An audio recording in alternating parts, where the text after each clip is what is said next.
ज्योतिषशास्त्रात शनिदेवांच्या स्थितीला खूपच महत्त्व आहे।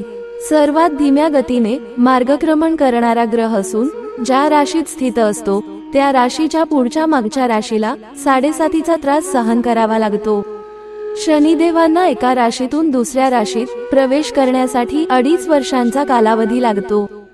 तसेच राशीचक्र पूर्ण करण्यासाठी 30 वर्षांचा कालावधी लागतो। सध्या शनिदेव कुंभ राशीत आहे। कुंभ ही शनीची स्वराशी आहे। शनिदेव कुंभ राशीत विराजमान असल्याने मकर, कुंभ आणि मीन राशीला 7.5 सुरू आहे, तर वृश्चिक आणि कर्क राशी अडीचकीच्या प्रभावाखाली आहेत। चला तर मग जाणून घेऊयात कुंभ राशीची 7.5 कधी संपणार आहे ते। कुंभ राशीला 7.5चा दुसरा टप्पा सुरू आहे। शनिदेव कुंभ राशीत विराजमान आहेत। या राशीच्या लोकांना 7.5चा दुसरा टप्पा सुरू आहे। शनिदेवांनी 17 जानेवारी 2023 रोजी या राशीत प्रवेश केला होता। 7.5चा दुसरा टप्पा त्रासदायक मानला जातो। या कालावधीत जातकाला आर्थिक, शारीरिक आणि मानसिक त्रासाला सामोरं जावं लागतं। कुंभ राशीला 7.5तून कधी सुटका मिळेल? शनिदेव कुंभ राशीत असल्याने मीन राशीला 7.5चा पहिला टप्पा, कुंभ राशीला दुसरा टप्पा आणि मकर राशीला 7.5चा अंतिम टप्पा सुरू आहे। तसेच कर्क आणि वृश्चिक राशीला अडीचकी सुरू आहे।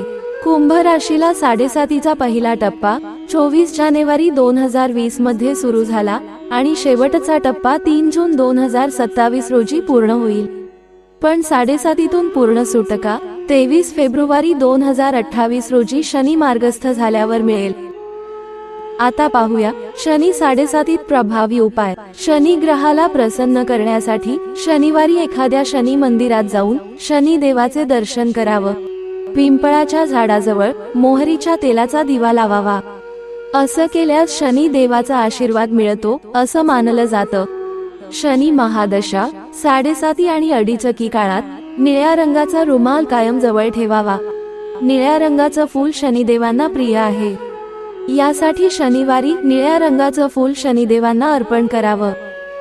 शनिवारी तेल अर्पण केल्याने अशुभ प्रभावापासून सुटका होते। पिंपळाच्या वृक्षाची पूजा केल्याने शनीच्या अशुभ प्रभावापासून सुटका होते। शनिवारी पिंपळाला जल अर्पण करा। शनीच्या प्रभावापासून दिलासा मिळवण्यासाठी शनिवारी काळे पादत्राणे, कपडे दान करावे। जय श्री स्वामी समर्थ। मित्र हो, ही माहिती आवडल्यास आपल्या प्रियजनांना शेअर करायला विसरू नका। धन्यवाद।